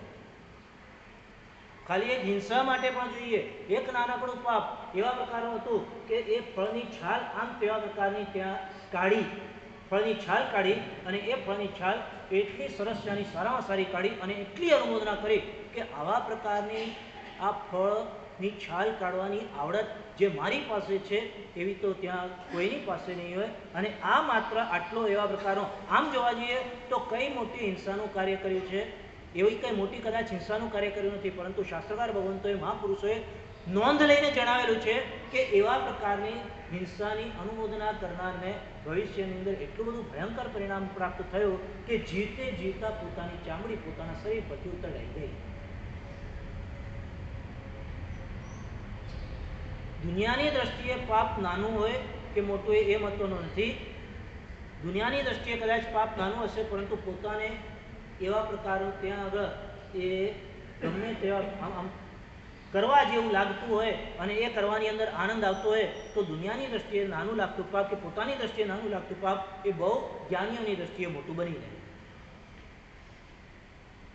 અને એની સામે કદાચ દુનિયાની દ્રષ્ટિએ બહુ મોટું પાપ કરેલું હોય પણ પોતાને એવા પ્રકારનો ભારોભાર પાપના પ્રાયશ્ચિત્તનો ભાવ હોય તો દુનિયાની દ્રષ્ટિએ કે પોતાની દ્રષ્ટિએ જે મોટું પાપ કરેલું હોય પ્રાયશ્ચિત્તને કારણે એ મોટું પાપ નાનું બની જાય. માટે એવા પ્રકારના પાપોને છોડવા એ ભાવ આપણો અંતરાત્માની અંદર કાયમ માટે રહેવો જોઈએ. અને સંકિતી જીવનું એ એક પ્રકારે અપેક્ષાએ લક્ષણ કીધેલું છે કે પાપ તીવ્ર ભાવથી એ કરી જ ન શકે. સાંભળ્યું છે? આવે છે આવું જે અપોસી હોય બંધો, કઈ શું ગાથા છે કદાચ જો ખબર હોય તો સાંભળી આવે છે. અપોસી હોય બંધો જેણ ન દીધમ કે દસમ ગુણાઈ નહીં, એની પહેલા શરૂઆતમાં શું આવે છે? સંબંધિત બીજીઓ જેવી હું પાવન સમય રે કિંચી અપોસી હોય બંધો જેણ ન નિધમ દસમ ગુણાઈ. કોના માટેની છે આ ગાથા ખબર છે કે નહીં? શેમાં આવે છે? વંદિત સૂત્રમાં ગાથા આવે. ક્યાં ગયા? વંદિતતા સૂત્રની 36મી ગાથા. અને એમાં જણાવેલું છે સંબંધિત જીવો જેવી પાવન સમય રીકિંચી. સંકિતી જીવ કોઈ પણ પાપ કરતો હોય, સંકિતી જીવ પાપ ન કરતો એવું નથી, એનો મતલબ એવા પ્રકારનો છે. સંકિતી જીવ છે એટલે ચોથા ગુણ સ્થાને કે જે પાપથી અટતો નથી હજી સુધી પણ સંકિતી છે અને એને કારણે એ કોઈ પણ પાપ કરતો હોય પરંતુ એ પાપ નથી કરવા જેવું એવું અંતરાત્માથી માનતો હોય. પાપ હજી થાય કે ન થાય એ એટલું મહત્વ નથી, પાપ પ્રત્યેનો રસ હોવાનો જોઈએ એ વધારે મહત્વનું છે. સંકિતી જીવને એ પાપ પ્રત્યેનો અરુચિ ભાવ, અરસ, અસ્વરસ એટલો બધો હોય કે જેને કારણે ગમે તેવા પ્રકારનું પાપ ગમે તેટલું કરતો હોય છતાં પણ એને એ અલ્પબંધ કર્મ બંધ કરાવે છે. અને અપોષી બંધો જેણનો નિધમ દસમ ગુણે નિર્ધ્વંસપણો એ પાપની અંદર ક્યારે પણ કરતો નહીં. કે આ તો કરવા જેવું, આમ તો કરાય, આમ કરવું જ જોઈએ. કોઈ પણ પાપ કાર્યની અંદર 18 પાપ કરવામાંથી એકાદ પાપ પણ આપણે એ માનતો ન હોય. અને એને કારણે એ અલ્પ કર્મબંધ એવો કરે છે કે આવા પ્રકારની આવશ્યક ક્રિયા કરે એના કર્મો તરત જ ત્યાં આગળ ખપી જાય. માટે આ તીર્થંકર ભગવાન એક એક પાપના નામ ઉચ્ચારપૂર્વક જણાવે છે કે એગે પાણીવાય, એગે મુસાવાય, એગે અજત્તાદા. એક એક પાપના નામ લઈને જણાવેલું છે. આપણને ગુજરાતીમાં 18 પાપ સ્થાનકોનું એવા પ્રકારનું એ સૂત્ર જે કંઈ પણ આવડતું હોય 32મું કે 33મું જે હોય અને એ સૂત્ર આપણને આવડે, પરંતુ એના મૂળ શ્રી સ્થાનાંગ સૂત્રની અંદર છે. સ્થાનાંગ સૂત્રની અંદર 18 પાપ સ્થાનકોના નામ એક એક આપેલા છે. એગે પાણાવાય, એગે મુસાવાય, એગે અદત્તાદા, એગે મહેુને, એગે પરિકય. અને એવા પ્રકારના પાપોને આપણે ઓળખીએ કે આ એક એક પાપ હિંસા, જૂઠ વગેરે તો આપણને કદાચ ખબર જ છે, પરંતુ ક્રોધ, માન, માયા, લોભ એ પણ એવા પ્રકારના આપણે માટે કશાયો છે કે આપણને બહુ મોટા નુકસાનકારક બની શકે એમ છે. બહુ મોટા નુકસાનકારક થાય પણ છે, છતાંય જીવ એ એવા પ્રકારનું માનવા માટે તૈયાર થતો નથી. જોઈ લઈએ 5 એવા પ્રકારના હિંસા વગેરે પરિગ્રહ સુધીના કદાચ પાપ લાગે છે. ક્રોધ આપણને પાપ સ્વરૂપ લાગે છે, અને જો પાપ સ્વરૂપ લાગતો હોય તો જીવ ક્રોધ આચરી શકે જીવનમાં?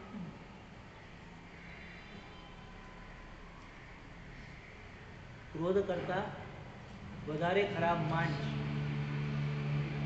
માન કરતા વધારે ખરાબ માયા, અને માયા કરતા લોભ.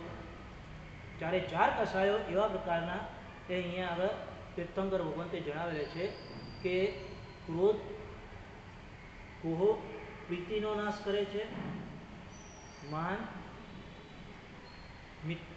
એ નમ્રતા ગુણનો નાશ કરે છે, કોહ પિંપળાશે માણો વિનય નાશ કરે, વિનય નામના ગુણનો નાશ કરે છે, માયા એ મિત્રોનો નાશ કરે છે, એટલે આપણી પર વિશ્વાસ જે કોઈ કરતા હોય એનો નાશ કરે છે, અને લોભ એ સર્વનાશ કરનારો થાય છે.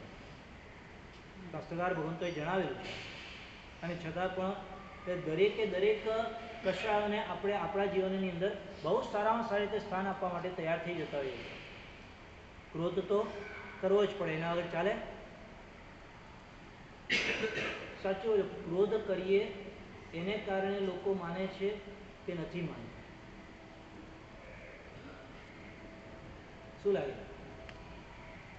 આપણે ક્રોધ કરીએ એને કારણે લોકો માને? કોઈ પણ આપણે સાંભળનાર કે ક્રોધ કરવાને કારણે સાંભળે કે ક્રોધ ન કર્યો હોય તો સાંભળે? ક્રોધ અને એક જ, ક્રોધ કો, કોપ કો, આક્રોશ કો, ગુસ્સો કો, બધા સમાનાર્થી શબ્દો છે.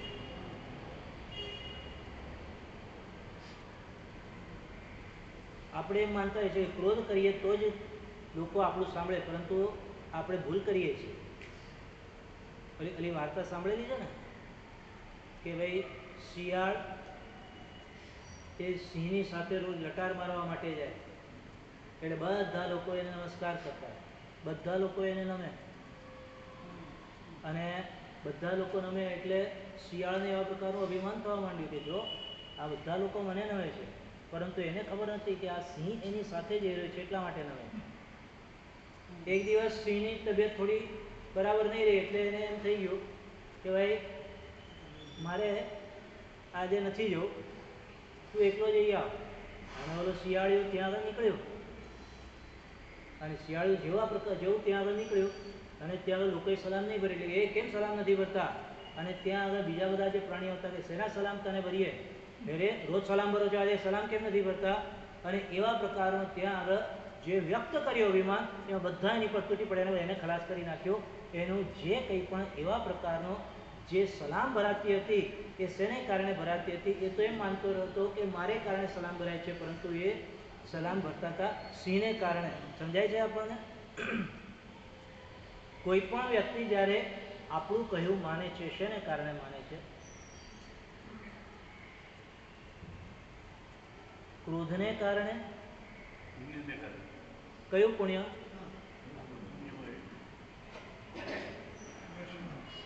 યશ નામ કર્મ. જેમ નામ કર્મ છે એમ મૌન્ય કર્મ છે.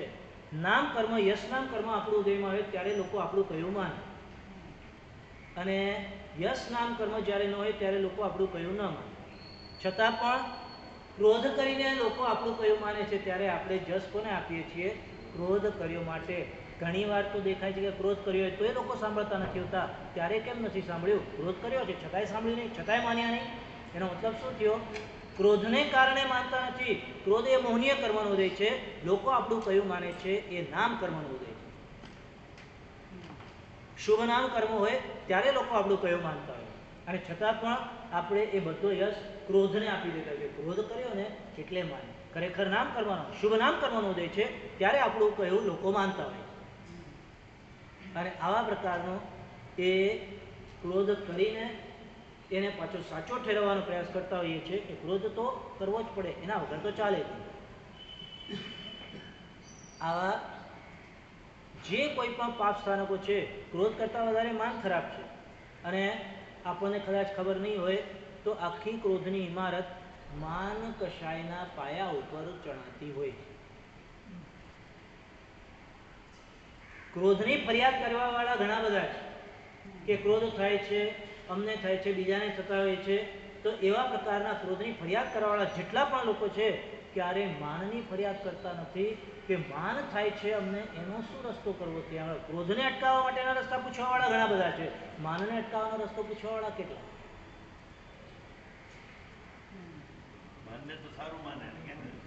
અને જો માને સારું માનતા હોય તો ક્યારેય ક્રોધ પોતાનામાંથી જાય એવા પ્રકારની શક્યતા નથી. કારણ કે જે કોઈ પણ ક્રોધ થાય છે એ માનને કારણે થાય છે. જ્યારે માનને ઠેસ પહોંચે ત્યારે જ એને ક્રોધ થાય છે. તમે જેટલા અત્યાર સુધીના ક્રોધના અવસરો આવેલા હોય બધાનો તેવા પ્રકારનો વિચાર કરો, બધાનો ને એકાદનો પણ એવા પ્રકારનો વિચાર કરો. ક્રોધ શેને કારણે આવ્યો? માન કશાય હતો એટલે ક્રોધ આવ્યો. જો માન કશાય ન હોય, અભિમાન ન હોય તો એને ક્રોધ આવવાની શક્યતા પણ રહેતી નથી, એનો ક્રોધ પણ નીકળી જાય છે. પરંતુ આપણને બધાને જેટલો ક્રોધ ખરાબ લાગે છે એટલો માન ખરાબ લાગતો નથી. ક્રોધ સ્વ પર બધાને ખરાબ લાગતો હોય છે. કેટલાક લોકોને પોતાને ખરાબ લાગતો હોય છે, ક્રોધ ખરાબ છે, માન ખરાબ લાગતું હોતું નથી. અને આ એક એક એવા પ્રકારના પાપનું સ્થાનક છે કે ક્રોધ કરવો એ પણ પાપ સ્થાન છે, માન કરવું એ પણ પાપ સ્થાન છે. અને એ બેઉ જોવાની ખૂબી છે, દ્વેષના પ્રકાર બતાડેલા છે. માન કદાચ આપણને ઘણું બધું, આપણને ક્રોધ કરાવનાર આપણને સારો લાગતો હોતો નથી, આપણને માન કરાવનાર આપણને સારો લાગતો હોય છે. એટલે કે આપણું બહુમાન કરે, આપણું સરસનાનું સારામાં સારું બોલે, આપણી વાહવા કરે તો એ આપણને સારો લાગતો હોય છે. પરંતુ આપણને ક્રોધ કરાવે એ આપણને સારો લાગતો હોતો નથી. કેવી નવાઈની વાત છે જોઈએ. ક્રોધ પ્રેમનો નાશ કરે છે, માન વિનય નામના ગુણનો નાશ કરે છે. માયા તેવા પ્રકારના જે કોઈ પણ વિશ્વાસો હોય બધાનો નાશ કરે છે. અને લોભ સર્વનાશ. એ પછીના આગળના પણ એક એક એવા પ્રકારના પાપ સ્થાનકો બહુ સમજવા રહ્યા છે. હા, ઈગે કલહે. કલહ એટલે શું? અને હજી કદાચ આ 10મે રાગ 11મે દ્વેષ, રાગ દ્વેષ તો આપણને ખબર છે, પરંતુ એ રાગ દ્વેષ વિશે પણ સમજવા જેવું છે. રાગ એ વધારે ખરાબ છે, દ્વેષ પણ ખરાબ છે, પરંતુ જેટલો રાગ ખરાબ છે એના કરતાં વધારે આપણને દ્વેષ ખરાબ લાગતો નથી. રાગ ઘણો સારો લાગે છે, દ્વેષ ખરાબ લાગતો નથી. રાગ આપણને ગમતો હોય છે, કોઈ આપણા પ્રત્યે રાગ કરે, આપણને જેના પ્રત્યે બધું ગમતું હોય છે, પણ કોઈ આપણા પ્રત્યે દ્વેષ કરે આપણને ગમતું હોતું નથી. આ બધું પાપ સ્થાન સ્વરૂપે છે. અને એવા પ્રકારનું પાપ સ્થાનક જેટલું છોડી શકાય, સારું નથી એની માન્યતા તો પહેલા નંબરમાં જોઈએ. અને સારું નથી એમ માનીએ તો જ છૂટી શકે એમ છે, એ સિવાય છૂટે એવા પ્રકારની શક્યતા નથી. રાગ એ કદાચ ખ્યાલ નહીં હોય તો એ ચાટનારો પુત્ર છે, ચાટીને કરે. દ્વેષ એ ભસીને કરડનારો પુત્ર છે. પણ બેઉ ખરાબ છે, બેઉ કરડે એમ છે. ચાટીને કરડે એમાં માણસ ગાફેલ રહે છે, ભસીને કરડે એમાં કદાચ ત્યાં બચવાની શક્યતા છે. અને એટલા માટે દ્વેષ અપેક્ષાએ જેટલો ખરાબ છે એના કરતાં રાગ વધારે. એક એક પાપ સ્થાનક એવા પ્રકારના રાગ દ્વેષ કલહ, અને એના પછીના જે પાપ સ્થાનકો છે એ તો એના કરતાં ઉત્તર વધારે મહત્વના છે. અભ્યાખ્યાન એટલે શું? આપણે બોલતા તો ઘણી બધી વાર હોય. 10મે રાગ 11મે દ્વેષ 12મે કલહ. કલહ એટલે તો ખબર હશે, કલહ એટલે ઝઘડો. 10મે રાગ 11મે દ્વેષ 12મે કલહ 13મે અભ્યાખ્યાન એટલે ચાડી નહીં, જુઠ્ઠું આળ ચઢાવવું. કોઈએ કોઈ પ્રકારનો ગુનો ન કર્યો હોય છતાં પણ એને એવા પ્રકારનો ગુનો કર્યો છે, એવા પ્રકારનું બોલવું. મને તો ખબર જ છે એ શા માટે આવું કરે, શા માટે આવું બોલે, બધી મને ખબર છે. અને એમ કરીને કોઈના ઉપર આપણે 100% જાણતા ન હોઈએ, 100% તો કેવળ નહીં જાણી શકે, આપણે છદ્મસ્ત ક્યાંથી 100% જાણી શકવાના હતા, છતાં પણ કોઈની ઉપર પણ આળ ચડાવ્યો એ એક પ્રકારનું પાપ સ્થાનક છે. એ કેટલું આપણને ત્યાં આગળ આમ ધમખે. પાપ એટલું ખરાબ નથી જેટલો પાપનો રસ વધારે ખરાબ છે. પાપ હજી કદાચ થઈ જાય, ભૂલથી થઈ શકે છે, એનું પ્રાયશ્ચિત કરી શકાય છે, પરંતુ પાપનો રસ છે એ તેવા પ્રકારનો ત્યાં આગળ ભૂલથી ક્યાંથી કરાવી શકે એમ છે. પાપનો રસ હોય છે, માટે ત્યાં હાથે કરીને જીવ પાપ કરે. અને એટલા માટે એવા પ્રકારનું જે આ પાપ અભ્યાખ્યાન અને એના પછીના છે એ ઘણા એ દ્રષ્ટિએ સમજવા જેવા છે. અને એટલા માટે કદાચ એમ કહી શકાય કે પહેલા અધ્યાયની અંદર આ 18 પાપ સ્થાનકોની વાત એ તીર્થંકર ભગવંતે લીધેલી હશે. બીજા બધા ઘણા બધા મુદ્દાઓ પણ એક એકના આપેલા છે, પરંતુ 18 પાપ સ્થાનકો આપણા જીવનની અંદર અતિ મહત્વના છે એમ કહીએ તો ચાલે.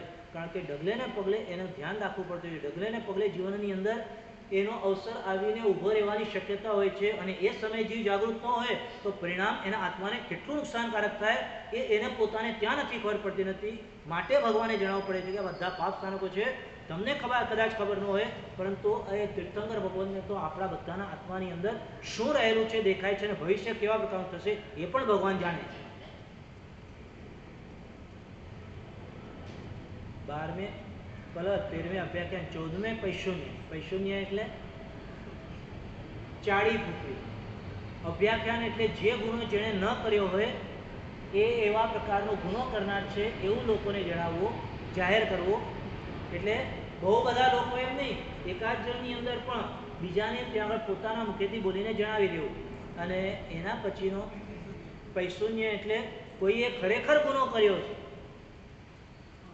એની વાત બીજાને જણાવવી, જાહેરમાં અથવા ખાનગીમાં પણ બીજાને જણાવવી. પોતે જાણ્યા પછી એ પણ એક એવા પ્રકારનો ત્યાં આગળ મોટો ગુનો છે, પાપ સ્થાનક છે.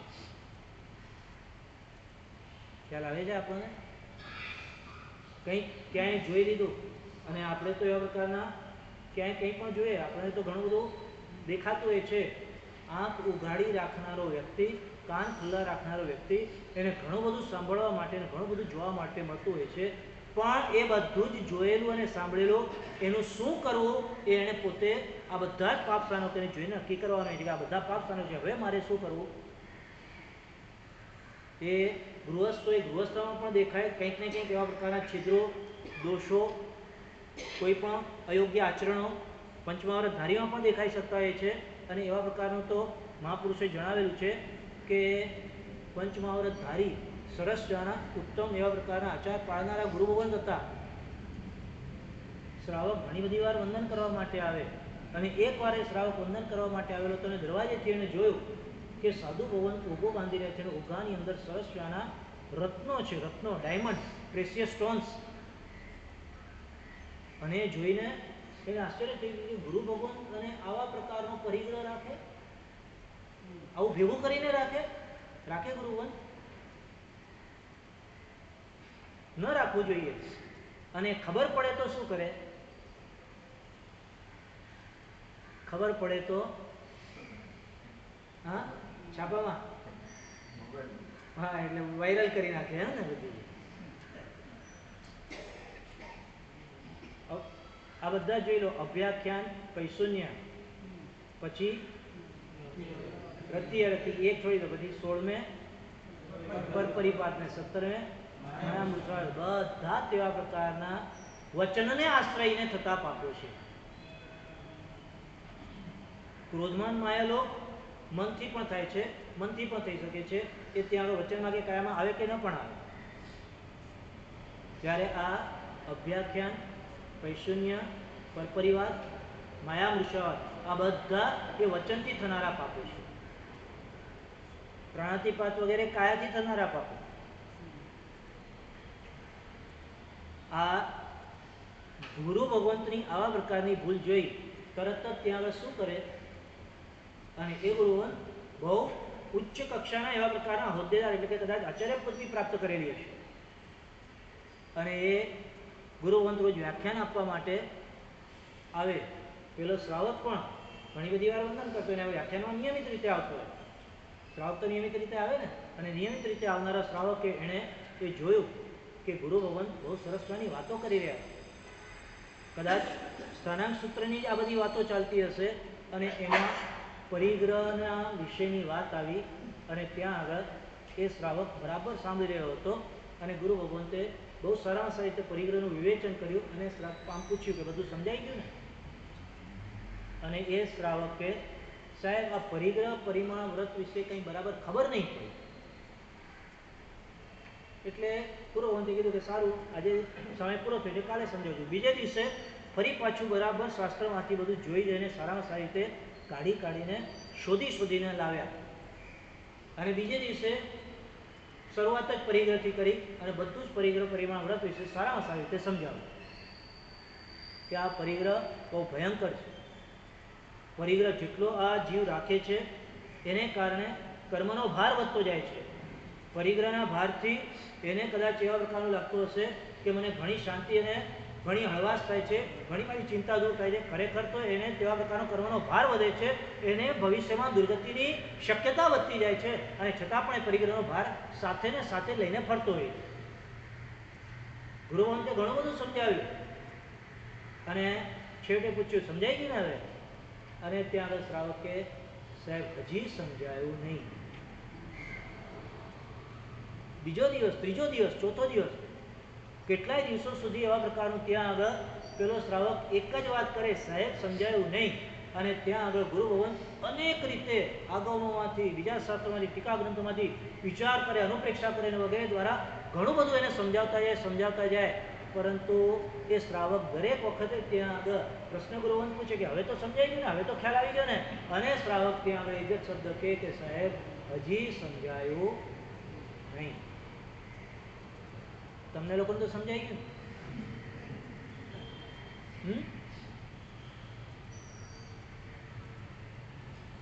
અને હવે તો દિવસ રાત સતત એ ગુરુ ભગવાન વિચાર કરતા કે આને સમજાવવું કઈ રીતે, કઈ રીતે એને સમજાવવું, કઈ રીતે એ સમજે. ખબર નથી પડતી. આ આટલું બધું સમજાવે છતાં પણ એ હજી એમ જ કહી રહ્યો છે, સમજાતું નથી. એટલે દિવસ રાત એક જ વિચાર આવે કે એને કઈ રીતે સારામાં સારી, હજી કઈ દલીલો કરું, હજી કયા તર્ક આપું, કેવી રીતે એને બરાબર સારામાં સારી સમજણ પડે એનું ધ્યાન રાખવું. એમ કરતાં દિવસ રાત હવે એને પરિગ્રહ પરિમાણ એ પરિગ્રહ છોડવા જેવો છે એવા પ્રકારનું એમને આત્મસાત થવા માંડ્યું.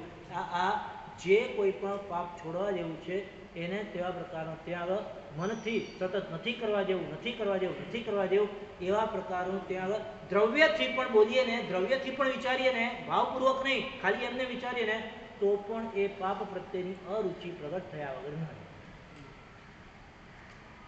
એ પાપ છૂટ્યા વગર ન રહે. હા, છોડવાનો ભાવ આપણે હોવો જોઈએ કે નહીં, આ પાપ મારે છોડવું છે, આ અધર્મ મારે આચરવો નથી, એવા પ્રકારનો ભાવ હોવો જોઈએ અંતરાત્માને.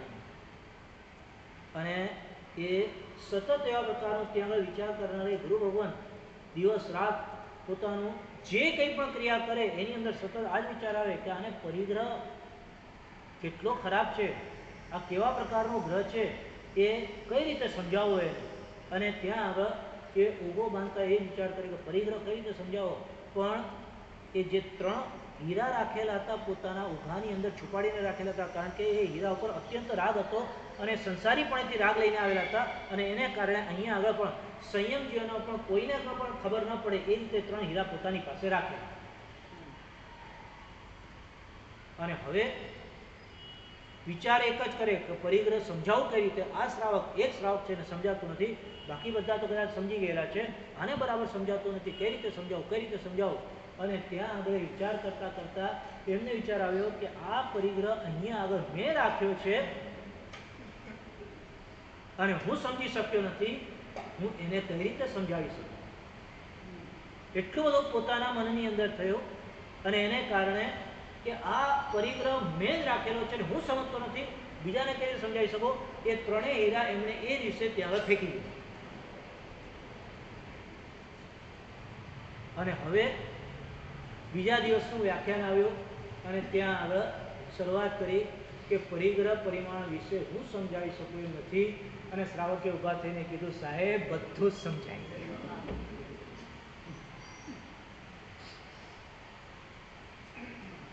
મતિ ભ્રમ થકી રત્નો ગુમાવી સાંભળ્યું છે ક્યાં આગળ? રત્નાકર 25માં મતિ ભ્રમ થકી રત્નો ગુમાવી કાચ કટકા મેઘ રહ્યા. આ ગુરુ ભગવંત એટલે એ જ રત્નાકર 25ના રચયિતા આચાર્ય ભગવંત પછીથી પ્રખ્યાત થયા રત્નાકર સુરેશ્વરજી મહારાજ. 200-300 વર્ષ પહેલા હકીકતમાં થયેલી આ ઘટના છે કે જેની અંદર એ બરાબર સમજી શકાય કે શ્રાવક એવા પ્રકારનો ત્યાગ ન અભ્યાખ્યાન, ન પૈશુન્ય, ન પરપરિવાર, ન માયામૃષાલ, પરપરિવાર વગેરે એવા પ્રકારના પાપ સ્થાનો કે નહીં આચરનારો પોતે જોયું છે, જાણ્યું છે, છતાંય પૈશુન્ય પણ એણે નહીં કર્યું તેવા પ્રકાર. અને એને કારણે એક શ્રેષ્ઠ કોટીના એવા પ્રકારના ઉત્તમ ગુરુ ભગવંતની ભેટ અને ગુરુ ભગવંતે બનાવેલી શ્રેષ્ઠ કોટીની ભાવવાહી સ્તુતિઓ એની ભેટ આ જીન શાસનને પ્રાપ્ત થઈ. દરેકે દરેક આ પાપ સ્થાનકો એ સમજવા જેવા છે. અને એમાં પૈશુન્યનો આપણે અર્થ જોયો. પરપરિવાદનો અર્થ એટલે પણ બહુ મહત્વનો છે. પરપરિવાદ એટલે શું? પરિવાદ એટલે શું? પરિવાદ એટલે નિંદા. પણ ત્યાં આગળ પર પરિવાદ એમ શબ્દ કેમ વાપરવો પડ્યો એ પણ મહત્વનું સમજવા જેવું છે. આ 18 પાપસ્થાનકોના જે શબ્દો છે ને એ પણ કેટલા બધા મહાન છે. ભગવાનના મુખેથી નીકળેલા છે કે એમને ન હોય. નિંદા પોતાની કરવા જેવી છે એટલે સ્વનિંદા તો કરવા જેવી છે. એ તો ગુણસ્થાનક સ્વરૂપે અપેક્ષાએ જોવા જઈએ તો પ્રાયશ્ચિતનો ભાવ તો જ થવાનો છે ને. ત્યાં આગળ નિંદામી ઘડિયામી વારે ઘડી આવે છે ને એમાં સૂત્રોની અંદર. એટલે કે પોતાના પાપોની નિંદા તો કરવાની છે, એટલે કે સ્વપરિવાર તો કરવાનો છે, પરંતુ પર પરિવાર કોઈ પણ હિસાબે નથી કરવાનો. માટે ત્યાં આગળ શબ્દ વપરાયો છે. માત્ર પરિવાર એમ નિંદા એમ નહીં, પર પરિવાર. મારા પાપો ખરાબ કે બીજાના પાપો ખરાબ? પાપ પાપ સ્વરૂપ છે, એ તો ખરાબ જ છે. પણ હું કરતો હોઉં અને એ મારા પાપોને હું જો પ્રગટ કરતો હોઉં યોગ્ય ગુરુવંત પાસે તો એ સારું છે. એ પાપોથી આપણને છુટકારો પ્રાપ્ત થાય છે, દુર્ગુણોથી છુટકારો પ્રાપ્ત થાય છે. પણ જો અન્યના પાપોને કે અન્યના દુર્ગુણોને પોતાના મુખેથી બોલે એટલે પરપરિવાર કરે તો એ પાપોથી છુટકારો પ્રાપ્ત થતો નથી. એ પાપો પોતાના આત્માની અંદર તેવા પ્રકારના આવવાની શક્યતા વધી જાય. માટે પરપરિવાર એ પાપ સ્થાનક એને પણ છોડવું જોઈએ. અને એ રીતે આ 18 પાપ સ્થાનકોને છોડ્યા પછી બીજા ત્રીજા વગેરે અધ્યયનની અંદર આ ભગવાન શું કહી રહ્યા છે, શું કહેવા માગે છે જોઈશું. આપણે વિતરાગોળની અંદર કે એકદમ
તપસ્વીઓને તો આજે ઉપવાસ થઈ ગયો, બીજી વારી એ પાર થઈ ગઈ, પચકાણ થઈ ગયું એટલે પૂરું થઈ ગયું.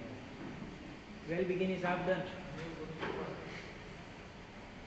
નૌકારસિદ્ધિ આંબે નૌકારસિદ્ધિ પૂર્જા પૂર્જા પરિવડે વડે મુખ્ય સ્વયં પણ ખાન સ્વયં પછન કાલીન દિશા આયમ દ્રવ્ય પક્ષાય નતા પણ સદાગરણ લેવરણ ભેત સંજય ઉત્તરવણ પદ્ય પરિગણ નિગાસ સંબે મુખ્ય પીએમ પી આશ્રમ ખાન ખાન નતા સદાગરણ પછન કાલીન દિશા સંજય પરિગણ આયમ દ્રવ્ય પક્ષાય નતા પણ સદાગરણ લેવરણ ભેત સંજય ઉત્તરવણ પદ્ય પરિગણ નિગાસ સંબે મુખ્ય પીએમ પી આશ્રમ ખાન ખાન નતા પણ સદાગરણ પછન કાલીન દિશા સંજય પરિગણ પાણસર રોલા સશિકરણ ગ્રાવ સર્વ